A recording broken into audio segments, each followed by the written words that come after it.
Welcome back to another episode with Mikey Reyes, Real Kung Fu KC.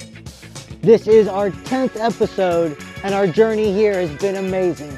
And I'm very thankful for all of our supporters and all of our friends who have got us to this point. My next guest will help keep you like Gumby and keep you feeling good. So come on guys, let's go. Hey guys, welcome back. Thanks for coming and checking in. Today we're going to be hanging out with my good friend Corey. And Corey is not just an average guy, he's really unique. He has an amazing skill set we're going to talk about.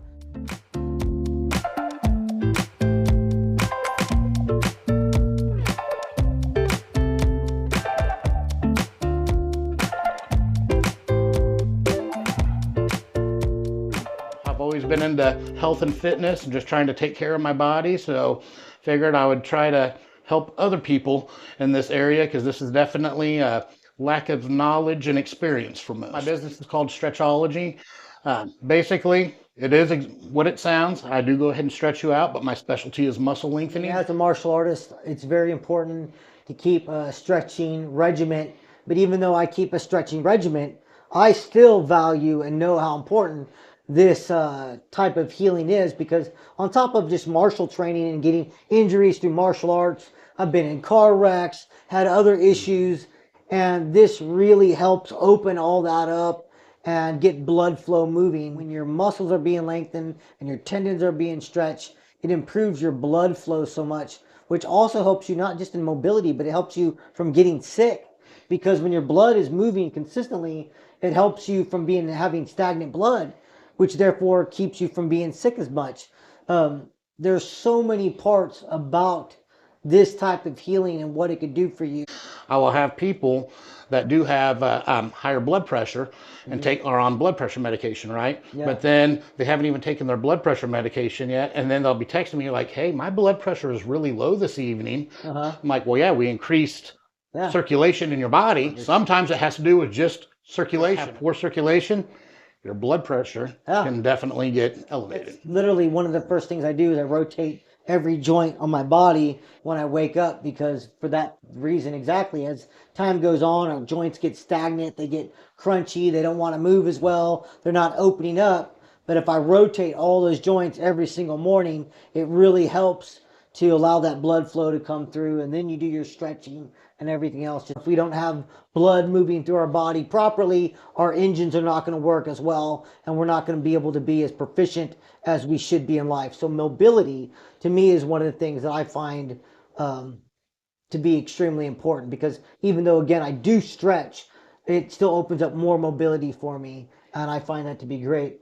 When you went to school for this, you know, how long did you have to go to school to get the knowledge to do something like this? You know, well, there's different parts of training for this. I had to get recertified in just personal training. I had done personal training a long time ago, but before I could even do the schooling for this, I had to go ahead and get recertified in that. Yeah.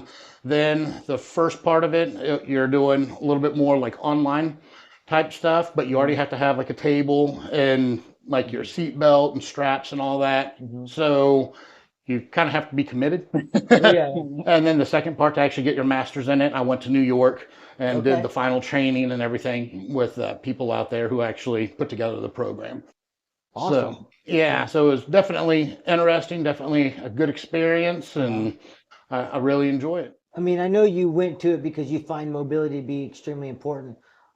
Other than that, once you really got into it, was there some certain type of knowledge, though, or something you learned from your teachers that really just expanded your mind about how important this really is? Yeah, when you start actually doing this on people, you realize 99% of the people, how tight they really are, especially in certain areas on the body.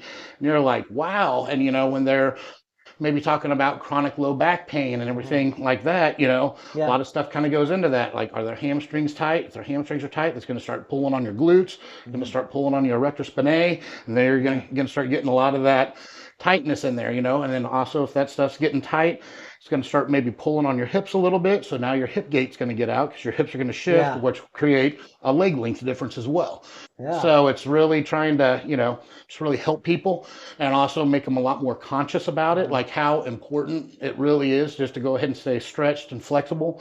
For athletes, it's huge because a lot of athletes, they like performing the task at whatever they're competing at, right? Yeah. When everybody's talking about training, a lot of the training, they're talking, doing some kind of resistance training, drills, whatever in there. Like people can get injured so much more from overall muscle tightness when they're trying to compete and push themselves like that on an ongoing basis, Yeah. So you need to go ahead and get some of that, stretched out, lengthened, so then they can do what they love for longer periods of time, injury free. My years of training martial arts, and also I was a doorman for many, many years. I'm very used to looking at people's posture. Are they leaning this way? Are they leaning that way? When they walk, I look at their heels to see if one side of their heel is worn down more, to let me know, oh, well, they put a lot of heavy weight on their back foot here, or their front of their shoe is worn. Like, my eyes naturally look at that stuff because, for one, again, I'm very small. And if I'm a doorman and I have to potentially deal with somebody, I use it as a sign to judge where they're weak and where they're already pulling. So therefore, I know when I go to do a technique or have to grab them, I know which way they're already weak at to move them that way.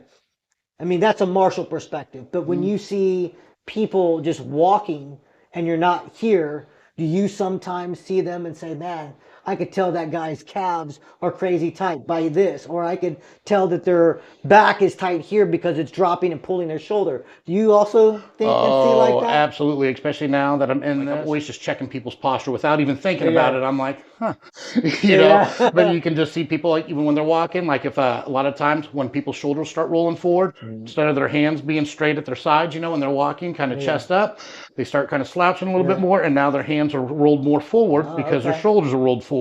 You see that a lot. I mean, there's always all kind. Yeah, I'm checking people's step just to kind of look at like how their hip gait is. If a lot of people's gaits are really bad. I find a lot of people, if this is their feet, and I have a problem with this. My right foot likes to push out a lot from when I was very young. This is again why you try to correct people when they're young about bad habits. It changed my gait, and now even today, my right foot wants to fall out after work really heavy. My wife Tamar is always, when we walk and I'm not paying attention, my right foot will just drift out, and I'll be like, doo-doo-doo. Tamar will be like, Mike, turn your right foot in. I'm like, oh yeah. But I have to truly think about it. I have to tell my mind, pull them toes in. And as we get older, even maybe we haven't been injured or anything like that, just our natural habits. I know a lot of people that always sit one cheek-sided. Yes. And when you do that, that imbalances the muscles in your buttocks and your legs, to therefore you're always going to have a stiff side and always have a loose side. How we sit, how we stand, how we walk, how we posture is our building blocks for our house, which is obviously ourselves. Yeah, that's correct. That's one of the things I really loved about animal boxing, is that you have to be ambidextrous. No animal walks on one side consistently. Correct. It's always about being mobile on both sides. If this wing can flutter, then this wing has to flutter, so you constantly had to be ambidextrous, luckily, in animal boxing. And then later on, also, when I studied another system, Six Elbows Kung Fu, all the forms that we do in that are also ambidextrous. So everything we do on one side, we do on the other side, which, as you say, really helps that balancing of your muscle and your mind. It makes your mind more balanced when you teach your body to move equally on both sides compared to one side or the other. Mind-body connection is huge, Oh, yes. That's why I have that stuff tattooed on my neck. Our mind is crazy powerful, and what we could do with it, if we have that linked to everything else, and that's like a supercomputer, what we could really do with our bodies. And people just got to put, time and effort into it. Oh, absolutely. And, everybody in this world needs that type of flexibility in their life, mentally, physically, and spiritually. On you, Corey, where are you the tightest? Oh, I'd say I'm still tightest, probably, piriformis area, like yourself. Yeah. But that's also just one of those muscles too, that unless you are really specifically stretching it, it's such a small muscle right there in your glute. For the piriformis, can you tell them what it is? Yeah, it's a pie-shaped muscle in your glute. Yes. But it is very hard to overall target to actually just go ahead and stretch that specific muscle, but also therefore, especially if somebody's very active and whatnot, which he's very active in martial arts. Obviously, I love to go up to the gym. When you're engaging your glute, you're still not really lengthening that piriformis, so it can get pretty tight and can end up causing some issues, pulling. You can end up having some hip flexor issues because of it. It can just lead into a few other things if that's really tight. Yeah, and it's got me many a times, that pizza muscle. Pizza muscle. Yeah. Tell people why you call it the pizza muscle. Well, because it's the shape of a pizza. That's what he said. More like a pie pizza. It's kind of a triangle shape. Yeah, it's like a little slice of pizza. It'll get you.